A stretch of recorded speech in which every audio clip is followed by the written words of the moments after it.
넘어질 때마다 나는 눈이 많이 내리는 나라로 이민을 가자던 어떤 여자를 떠올렸다.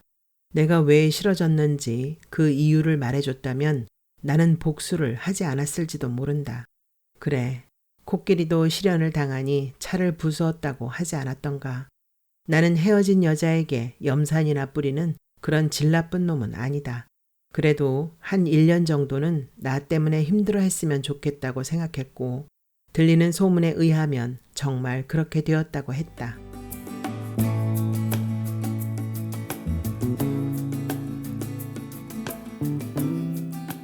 스위치 윤성희.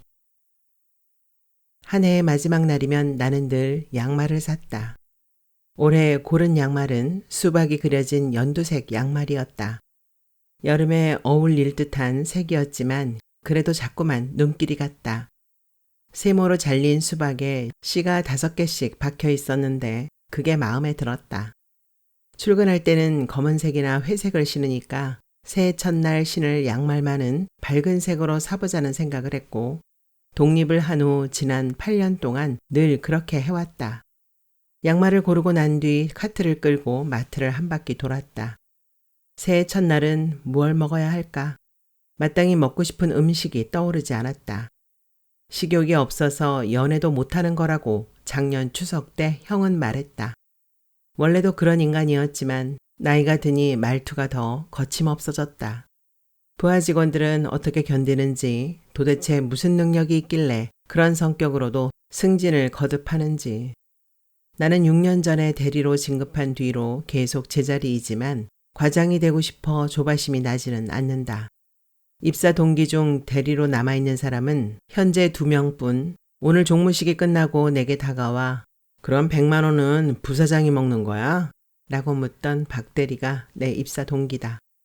일 처리가 깔끔하지 못해 2번이나 심할서를 쓴 적이 있으니 그래도 둘 중엔 내가 더 빨리 진급하게 되겠지. 한 달 전쯤 회사의 새 슬로건을 뽑는다는 공모가 사내 게시판에 올라왔다.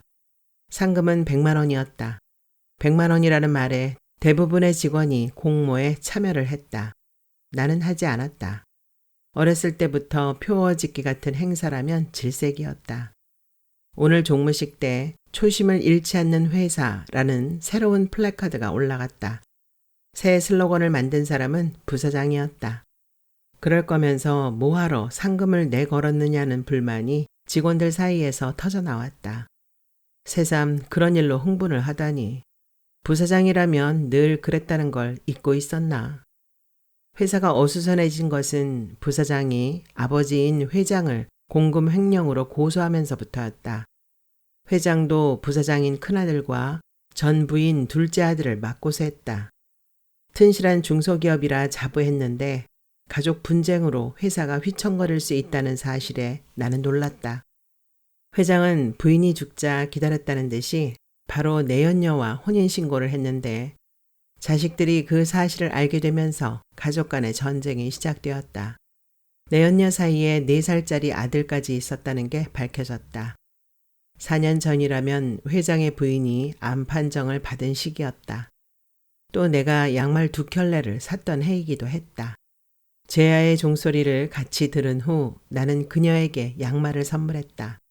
커플티는 입어봤어도 커플 양말은 처음이라며 그녀는 웃었다. 나는 군대에 있었을 때를 제외하고는 1월 1일에 새 양말 신는 일을 거른 적이 없다고 말해주었다.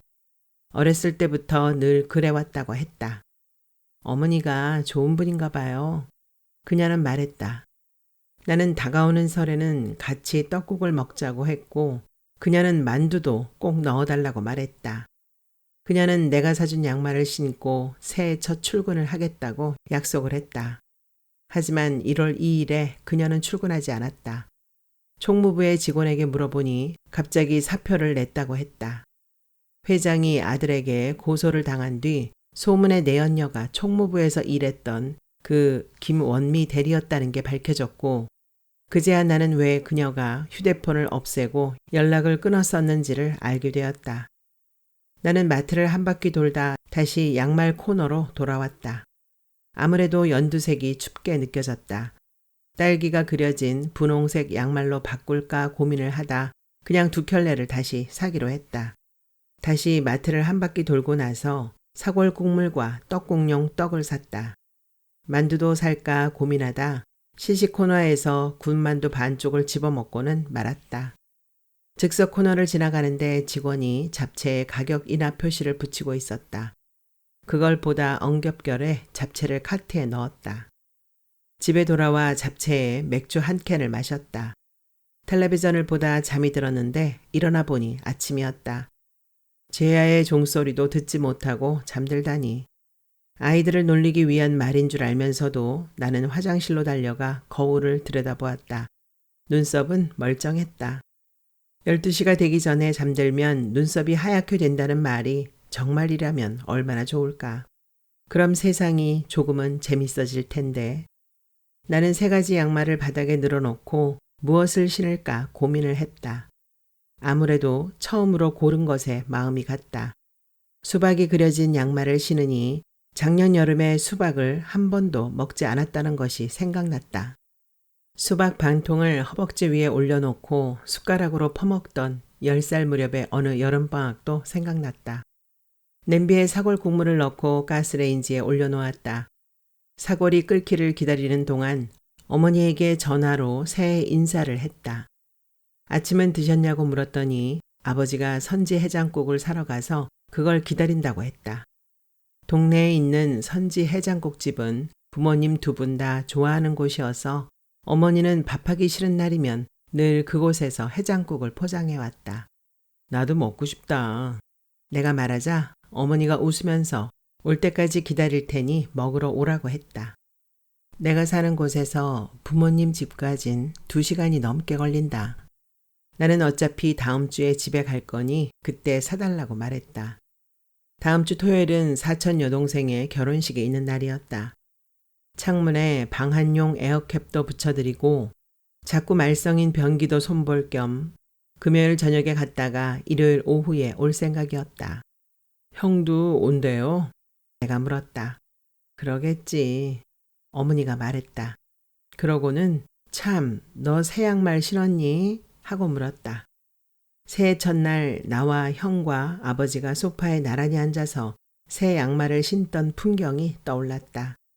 나는 어머니에게 예쁜 연두색 양말을 사서 신었다고 말을 했다. 지금 떡국을 끓이는 중이라고도 했다. 착하네. 어머니가 말했다. 어머니는 잘했다는 말 대신 늘 착하다고 말을 했다. 성적이 올라도 착하다. 심부름을 해도 착하다. 밥을 남김없이 먹어도 착하다. 그 말을 듣는 게 그렇게 싫었는데 이상하게도 오늘은 그 말이 싫지 않았다. 떡국을 먹고 청소기를 돌렸다. 어머니가 착하다고 했으니 계속 착해지고 싶었다. 그래서 걸레질을 하고 가스레인지를 닫고 화장실 청소도 했다. 커피를 한 잔 끓여 소파에 앉자 어디선가 요란한 기계 소리가 들려왔다. 놀라 창밖을 보니 불삭기가 앞집을 허물고 있었다. 내가 이 집으로 이사 왔을 때만 해도 앞집에는 노 부부가 살고 있었다. 디귿자의 한옥집이었는데 노 부부의 세월만큼 오래된 집이었다. 휴일이면 마당 화단에 물을 주는 노 부부를 볼 수 있었다. 물은 늘 할머니가 주었다. 할아버지는 쪽마루에 앉아 담배를 피웠다. 추석을 세고 돌아오니 할머니는 보이지 않고 쪽마루에 할아버지 혼자 앉아 계셨다. 그리고는 며칠이 지난 뒤 더 이상 할아버지도 보이지 않았다. 몇 달 동안 집은 방치되었고 화단의 꽃들은 시들었다. 눈이 내리던 작년 크리스마스 날 장독대에도 눈이 쌓였다. 할머니가 있었다면 항아리에 쌓인 눈을 가만두지 않았을 텐데 시간만 나면 항아리 뚜껑을 닦던 정갈한 분이셨다. 나는 밖으로 나와 앞집으로 갔다. 대문은 이미 사라지고 없었다. 안전모를 쓰고 있는 남자가 굴삭기 기사에게 뭐라고 소리를 지르고 있었다. 뭘 지을 거래요? 나는 안전모를 쓴 남자에게 말을 걸었다. 남자가 4층짜리 다세대 주택을 짓는다고 했다. 4층이라. 나는 고개를 들어 내 방 창을 쳐다보았다. 다 지어지면 저 창문은 건물에 가려질 것이다. 밖에 나온 김에 동네를 한 바퀴 걸었다. 집에 돌아와 휴대폰을 확인해 보니 부재중 전화가 와 있었다. 집이었다. 전화를 거니 어머니가 아버지를 바꿔주었다. 나는 건강하시라고 새해 인사를 했다. 그래. 작년 추석 때 나는 형과 큰 소리를 내며 싸운 뒤 아버지에게 인사도 하지 않고 집으로 돌아왔다. 그 뒤로 아버지와 처음으로 통화를 하는 거였다. 그날 아버진 우리를 말릴 생각을 하지 않았다. 우리를 혼내지도 않았다. 소파에 앉아 말없이 우리 둘을 번갈아가며 보다가 혼잣말처럼 이렇게 중얼거렸다. 민선이만 있었어도. 민선은 11살 때 죽은 누나의 이름이었다. 사실 형 때문이 아니라 아버지의 말이 속상해서 집에 와버린 거였다. 선지국 맛있게 드셨어요? 내가 묻자 아버지가 어제 술을 안 마신 게 아까울 정도로 맛있었다고 대답했다. 나는 아버지에게 떡국을 끓여 먹었다고 말했다. 36살 먹은 놈이 혼자 떡국을 끓여 먹는 게 자랑이냐? 그런데 왜 전화하셨어요? 나는 더 잔소리를 듣기 전에 재빨리 화제를 바꾸었다. 참, 너 오늘 시간 있냐? 나는 집에 오라는 거라면 피곤해서 가기 싫다고 대답했다. 어차피 다음 주에 갈 거라고도 말했다. 아버지는 그게 아니라며 시간이 되면 막내 삼촌한테 한번 갔다 오지 않겠냐고 했다. 할머니가 요양원에 입원했으니 막내 삼촌을 찾아갈 사람이 아무도 없을 것이라는 게 아버지의 설명이었다. 그래도 새해 첫날인데 가족 중 누구라도 면회를 가줘야 하지 않겠니? 나는 아버지에게 사남매들과 7명의 조카들 중 왜 하필이면 내가 가야 하느냐고 물으려다 말았다. 변호사 비용을 마련한다며 할머니가 마지막 남은 텃밭을 판다고 하자 작은아버지들과 고모가 고향으로 달려가 한바탕 난리를 피웠다는 얘기를 어머니한테 전해들은 적이 있기 때문이다. 그렇다고 운전도 못하는 아버지 보고 버스를 갈아타며 왕복 8시간 거리를 다녀오라고 할 수도 없는 노릇이었다. 그 녀석이 조카 중 널 제일로 예뻐했거든. 아버지가 말했다. 처음 듣는 말이었다. 형은요? 내가 묻자 아버지가 이렇게 말했다. 네가 그나마 가장 가까운 곳에 살잖니. 그 말은 사실이었다. 차가 막히지 않으면 1시간도 걸리지 않는 거리였다. 나는 시계를 보았다. 11시 30분이었다. 그럴게요. 제가 갔다 올게요. 착하다. 아버지가 말했다. 아버지가 착하다고 말을 하니 이상하게도 착하다는 말이 다시 듣기 싫어졌다. 교도소에 도착하고 나서야 공휴일은 면회가 불가능하다는 것을 알았다. 그럼 양말은 전해줄 수 있나요? 나는 민원실 직원에게 딸기가 그려진 분홍색 양말을 보여주었다. 교도소에서 신기에는 다소 민망한 디자인이라는 건 알았지만 그래도 오늘은 새해 첫날이니까 막내 삼촌은 틀림없이 웃어줄 것이다. 양말은 반입 금지 품목입니다. 직원이 말했다. 전직 대통령이 감옥에 있을 적에 부인이 털 양말을 짜주었다는 이야기를 들은 적이 있는데 그건 어떻게 된 거냐고 묻자 직원이 피식하며 웃었다. 그건 옛날 일이에요. 나는 교도소 정문 앞에 서서 집에 전화를 걸었다. 그니까 헛걸음했단 말이네. 아버지가 말했다. 옆에서 어머니가 뭐라고 하는 소리가 들렸다. 잘 알아보지도 않고 애를 보냈다며 아버지에게 핀잔을 주는 소리였다. 통화를 끝내고 주차장 쪽으로 걸어가다 갑자기 20대 초반에 들었던 우스운 이야기가 떠올랐다. 어느 나라인지는 까먹었는데 암튼 세상 어딘가에 이런 이름의 카페가 있다는 거였다. 맞은편보단 이쪽이 낫지 않은가. 그 이야기를 들려준 사람은 기숙사 룸메이트였다. 경영과에 다니던 녀석이었는데 자기 가게를 차리는 게 꿈이라며 재밌는 간판만 보면 사진을 찍어두었다. 그 카페 이름을 말해준 다음 녀석은 내게 이렇게 물었다. 그 카페 맞은편엔 뭐가 있었게? 질문을 하고는 내가 대답할 틈도 주지 않고 곧바로 대답했다. 정답은 감옥. 웃기지? 나는 웃기다고 대답했다. 실제로도 우스운 장명이라는 생각이 들었기 때문이었다. 카페라면 창밖의 풍경도 중요할 텐데 커피를 마시며 교도소를 쳐다보는 일이 뭔가 싶었기 때문이었다. 나는 자동차 운전석에 앉아 찻길 건너 가게들을 바라보았다. 교도소 맞은편이라 그런 건지 죄다 두부 전문점 식당들이었다. 배는 고프지 않았지만 식당 간판을 보니 그래도 집에 가기 전에 뭐라도 먹어야 하지 않을까 하는 생각이 들었다. 게다가 집에 돌아가 봤자 불어터진 떡국밖에는 없었다. 나는 차에서 나와 무단횡단으로 도로를 건넜다. 횡단보도가 멀리 있었기 때문이었다. 나는 길거리에 쓰레기 하나 버리지 않는 사람이지만 이상하게도 경찰서만 보이면 그 앞에서 보란듯 무단횡단을 하고 싶은 충동에 사로잡히곤 했다. 어쨌든 경찰서는 아니지만 교도소 앞에서 무단횡단을 하는 기분도 나쁘지 않았다. 나는 교도소가 정면으로 보이는 식당으로 들어가 창가 자리에 앉았다. 그리고 메뉴판을 보지도 않고 순두부를 주문했다. 밑반찬이 나왔다. 반찬의 모양새를 보니 주인이 깔끔한 성격인 것 같았다. 앞 테이블에 앉은 남자가 주방을 향해 막걸리 한 병이요 하고 소리쳤다. 주방에서 주인이 연기가 모락모락 나는 순두부를 들고 나왔다. 맛있겠다. 그런 생각이 절로 들었다. 밤막걸리, 누룽지 막걸리 어떤 걸로 드릴까요?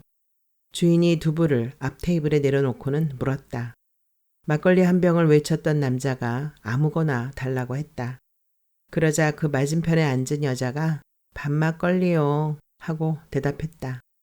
곧 하얀 순두부가 뚝배기에 담겨 나왔다. 순두부를 먹을 때마다 나는 양념장을 순두부에 넣어야 할지 말아야 할지 망설이곤 했다.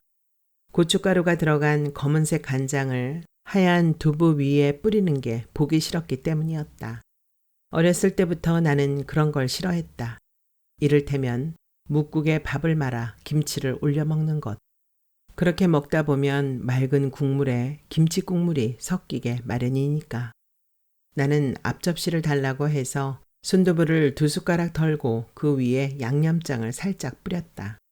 따뜻한 게 들어가서 그런지 허기가 조금 느껴졌다. 혼자 밥을 먹다 보니 앞 테이블의 대화가 자연스럽게 귀에 들어왔다.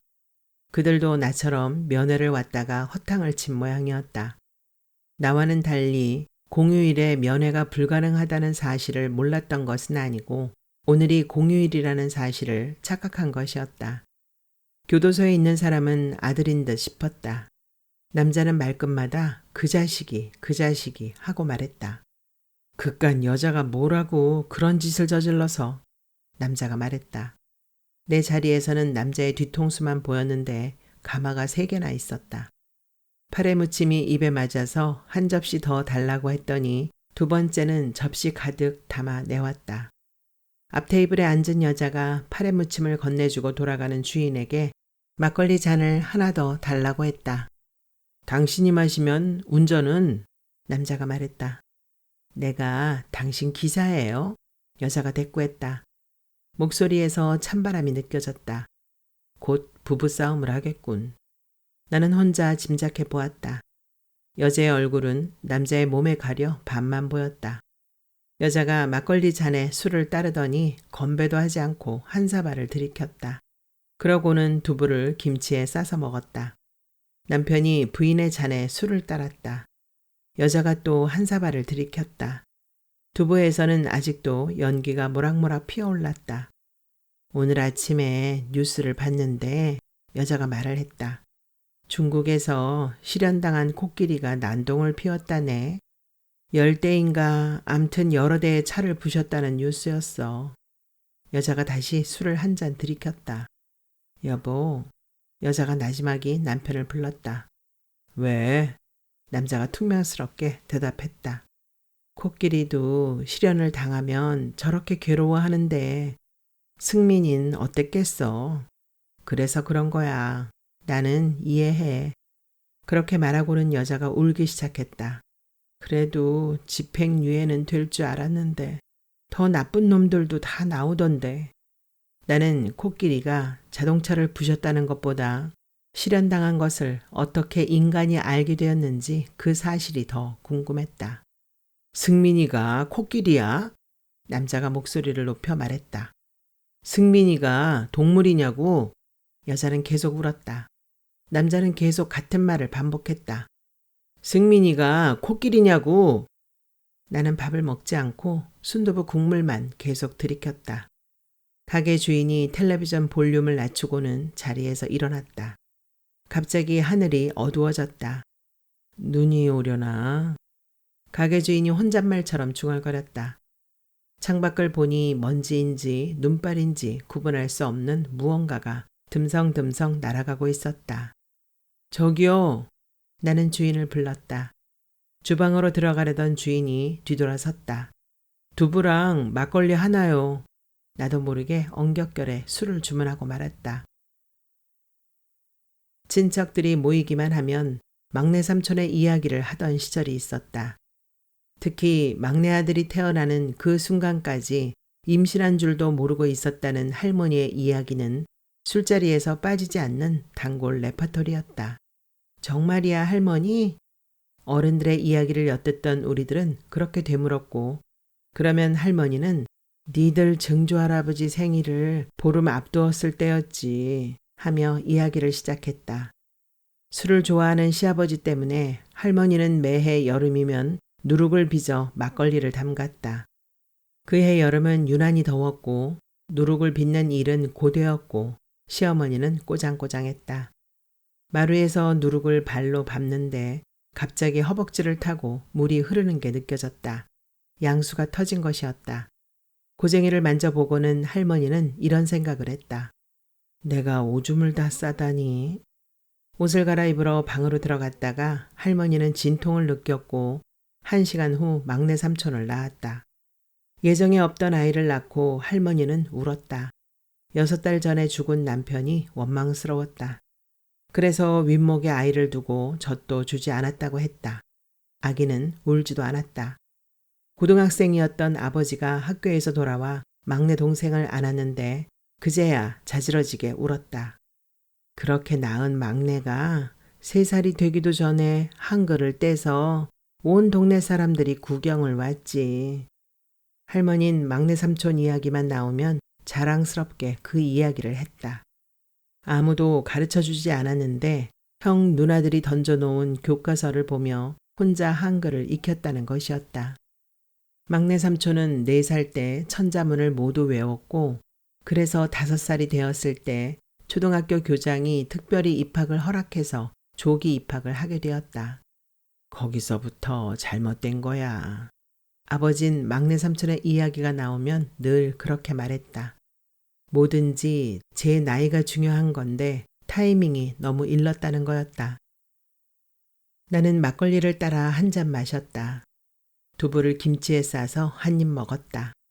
해장국이 맛있어서 어제 술을 안 마신 게 억울할 정도였다는 아버지의 말이 생각났다. 지금 두부의 맛이 그랬다. 막걸리를 곁들여주지 않으면 억울할 맛이었다. 먼지처럼 지저분하게 날리던 눈은 이제 눈답게 내리기 시작했다. 조금 지나면 한방눈이 될 듯 싶었다. 소복하게 내리네. 앞 테이블에서 술을 마시던 여자가 혼잣말처럼 중얼거렸다. 언제 울었는지 싶을 정도로 소녀 같은 목소리였다. 가게 주인이 여수에서 직접 사다가 담근 갓김치라며 가져다 주었다. 내 테이블에 한 접시, 앞 테이블에 한 접시. 갓김치에 두부를 싸서 먹는 맛도 괜찮았다. 6살에서 7살 때까지 나는 할머니 집에서 지낸 적이 있었다. 그때 아버지가 의욕적으로 시작한 가죽 공장이 경영난에 시달렸고 민선이 누나가 무너진 흙에 깔리는 바람에 어처구니 없이 목숨을 잃었다. 학교 뒷동산에 흙을 파 화단을 조성하겠다며 학생들에게 땅 파기를 시키다 일어난 사고였다. 키가 작은 아이들이 산 아랫장만 파다 보니 자연스럽게 굴이 되었고 그러다 갑자기 흙이 무너진 것이었다. 어머니는 그 충격으로 쓰러져 병원에 입원했다 퇴원했다를 반복했고 아버진 부도가 나기 직전인 공장을 수습하랴 교육청에 항의를 하러 다니랴 정신이 없었다.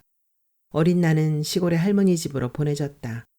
형은 혼자 남아서 아침을 챙겨 먹고 도시락을 싸서 학교에 다녔다.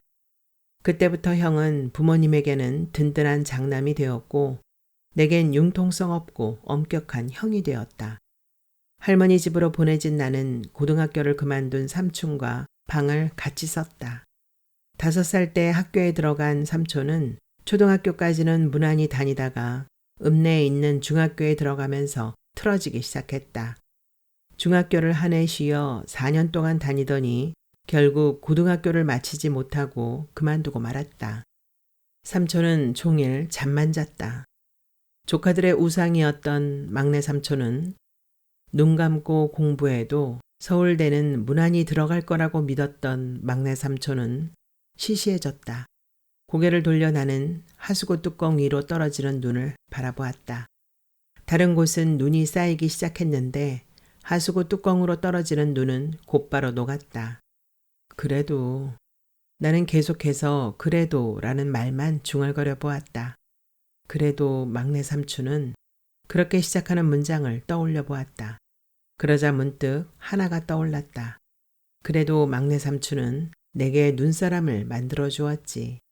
내 키보다 커다란 눈사람이었다. 키도 컸지만 뚱뚱하기도 한 눈사람. 눈사람을 만들고 나서 삼촌은 말했다. 처음으로 만들어 본 거야. 그리고 다신 만들지 않을 거고. 그때 어린 내가 물었다. 나중에 삼촌 아기가 생겨도 안 만들어 줄 거야? 삼촌은 대답하지 않았다. 나는 부엌으로 달려가 양념통에서 고춧가루를 꺼내왔다. 그 가루를 눈 위에 뿌려 빨간색 눈을 만들었다. 뭐 하는 거야? 삼촌이 물었다. 심장 만들어주게. 내가 말했다. 빨갛게 물들인 눈으로 나는 눈사람의 가슴에 하트를 그려 넣었다. 기특하네. 삼촌이 내 머리를 쓰다듬어 주었다. 다음날 일어나 보니 눈사람 위로 눈이 더 쌓였다. 삼촌이 꽃삽으로 눈사람의 배 부분을 파고 있었다. 뭐 하는 거야? 내가 물었다. 네 아지트. 삼촌이 말했다. 나는 눈사람의 배가 동그랗게 파이는 걸 구경했다. 무너지지 않도록 삼촌은 눈사람의 머리를 지지대로 받쳐주었다. 들어가 봐. 나는 삼촌이 시키는 대로 눈사람의 뱃속으로 들어갔다. 공간이 좁아 무릎을 모으고 몸을 동그랗게 말아야 했다. 따뜻해? 삼촌이 물었다. 따뜻하지 않았는데 삼촌이 그렇게 물으니 따뜻한 것 같았다. 눈사람은 며칠 동안이나 녹지 않고 계속 그 자리에 있었다. 나는 방석을 비닐로 싸서 그걸 깔고 앉았다. 그러면 몇 시간도 있을 수 있었다. 그 안에서 나는 엄마가 바쁠 때면 내게 간장 계란밥을 만들어주던 민선이 누나를 생각했다. 그 안에서는 울어도 창피하지 않았다. 눈이 쌓이니 교도소의 담장이 더 높게 느껴졌다. 술잔이 작은 건지 술의 양이 많은 건지 몇 잔을 마셔도 막걸리가 계속 나왔다. 앞 테이블에 앉은 부부는 두부를 다 먹고는 새 안주를 주문했다.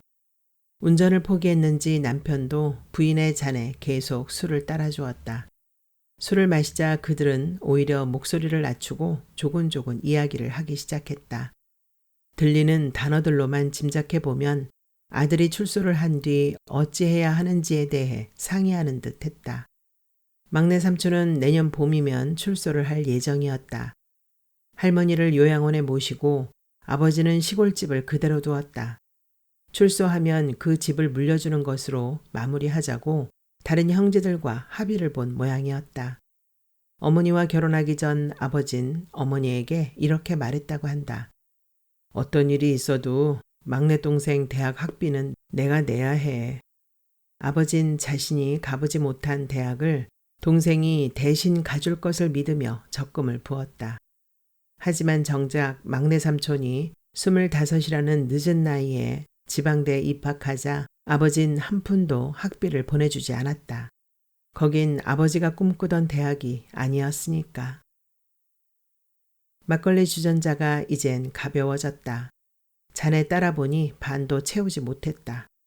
반주전자도 팔아요? 내가 묻자 주인이 그럼요. 대답했다.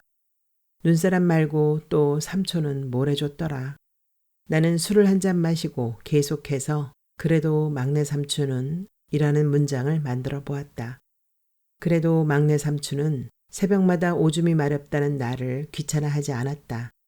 내 손을 꼭 잡고 화장실까지 데려다 주었다. 추운 겨울이면 화장실까지 나를 안아서 가기도 했다. 화장실은 연장을 쌓아두는 창고와 붙어 있었다. 내가 오줌을 누고 나오면 삼촌은 꼭 하늘을 쳐다보게 했다. 그러고는 별자리 이름을 하나씩 읊어주었다. 하루 종일 잠은 잤지만 그래도 막내 삼촌은 할머니의 잔소리에 짜증은 내지 않았다. 내 눈에 시시한 사람이 되었지만 그래도 막내 삼촌은 내가 울 때면 기집애 같은 놈이라고 흉을 보지 않았다. 형은 늘 내게 그렇게 말했다.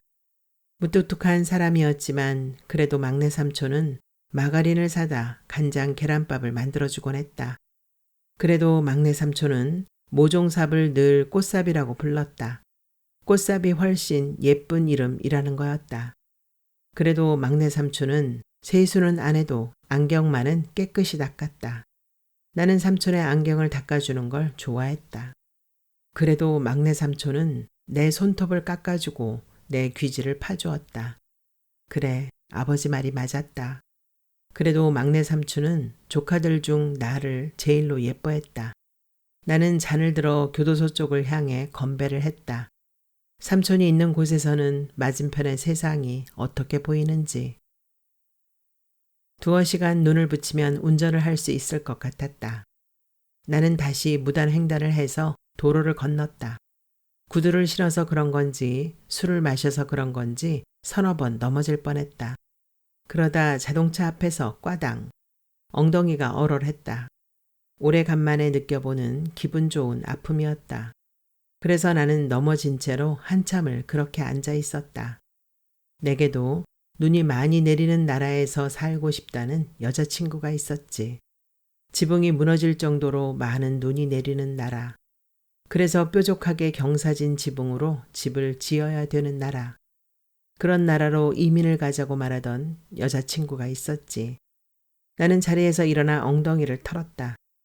운전석에 앉아 시동을 켜고 히터의 버튼을 눌렀다. 운전석을 뒤로 젖히고 누워 자동차의 천장을 멍하니 바라보았다. 다음에 차를 사게 되면 썬루프가 있는 차를 사리라. 눈이 오는 날도 이렇게 차에서 하늘을 보고 비가 오는 날도 이렇게 차에서 하늘을 보리라. 몇 달 후면 내 방 창문도 앞 건물에 가려질 테니 이사를 가는 대신 썬루프가 있는 차를 사는 게 더 좋을지도 모른다는 생각이 들었다. 나는 휴대폰의 시계를 확인했다. 4시 28분. 앞유린 눈으로 덮여 있었고 밖에 풍경이 보이지 않아서인지 지금이 몇 시인지는 하나도 중요하지 않게 느껴졌다. 나는 한 달에 2번씩 휴일이면 하루 종일 시계를 보지 않는 날을 정해보곤 했다. 그건 나만의 놀이였는데 시계를 보지 않는 날은 이상하게도 시간이 빨리 갔다. 그냥 멍하니 창밖만 쳐다본 것 같았는데 금방 해가 졌다. 해가 지고 나서야 오늘은 아무것도 안 했네 하고 생각할 때가 많았다.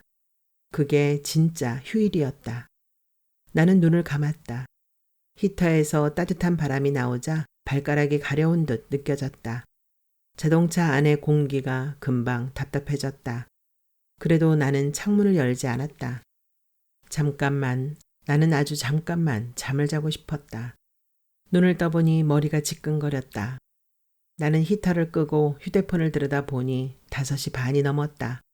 밖으로 나오니 눈은 그쳤지만 꽤 많은 양이 쌓여 있었다.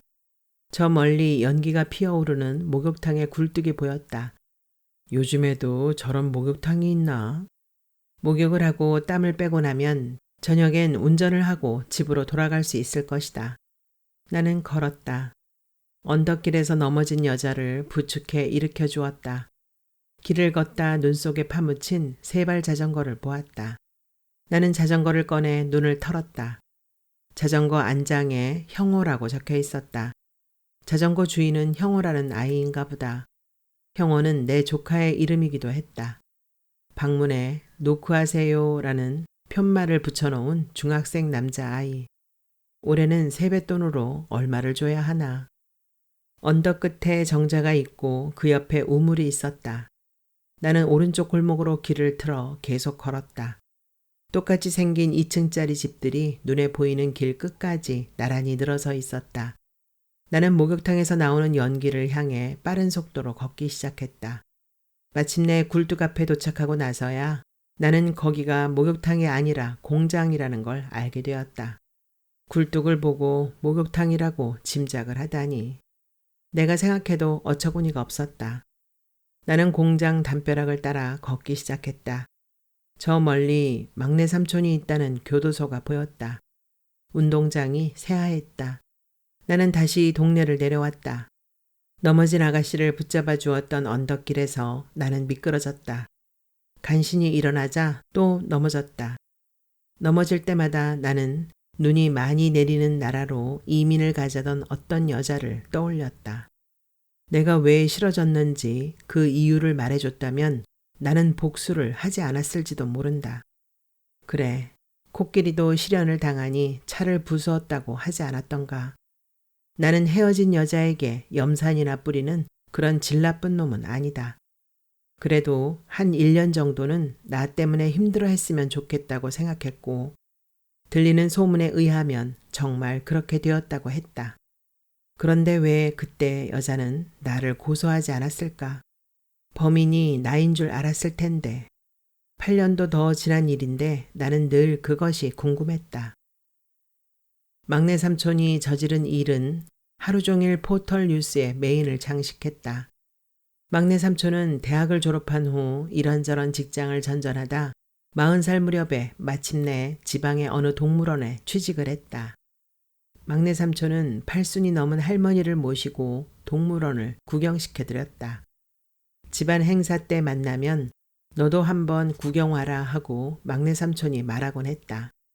네, 갈게요. 그렇게 대답했지만 조카들 중 삼촌의 동물원에 놀러간 사람은 아무도 없었다. 동물원을 찾는 사람은 거의 없었다. 몇 년 지나지 않아 관련 업체들이 철수를 하기 시작했다. 아이스크림 가게, 햄버거 가게, 기념품 가게, 그리고 식당들. 막내 삼촌은 하루에 10명도 찾지 않는 동물원을 지켰다. 표를 팔기도 했고 매점에서 간단한 음료를 팔기도 했고 동물들에게 먹이를 주기도 했다. 영양을 제대로 공급받지 못한 동물들은 털이 빠졌다. 그건 살이 빠지는 것보다 더 비참한 일이라고 막내 삼촌은 재판 과정에서 판사에게 말했다. 그래서 그 동물들을 편안하게 해주기로 마음먹었다고 삼촌은 말했다. 그게 자신이 할 수 있는 최선의 일이었다고.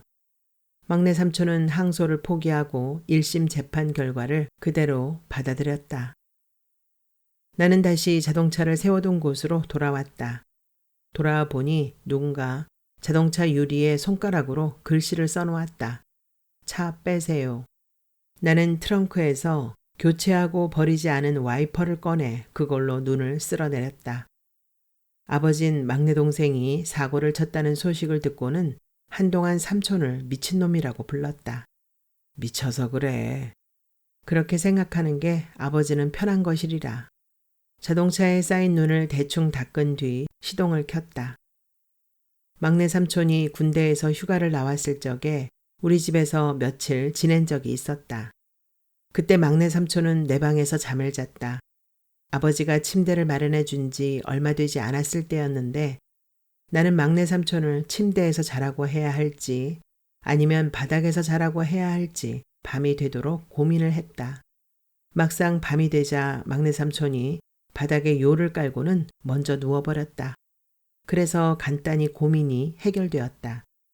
막내 삼촌은 엄마가 해주는 밥을 3끼 꼬박 챙겨 먹고 나머지 시간은 잠만 잤다. 그래도 막내 삼촌은 엄마 대신 설거지를 해주었다. 엄마에게 맛있는 커피도 타주었다. 그해 휴가를 나와 같이 잠을 잤던 사흘 동안 삼촌은 군대에서 만난 이상한 사람들에 대해 이야기를 해주었다. 듣다 보면 정말 그렇게 나쁜 사람이 있을까 싶은 이야기투성이었다.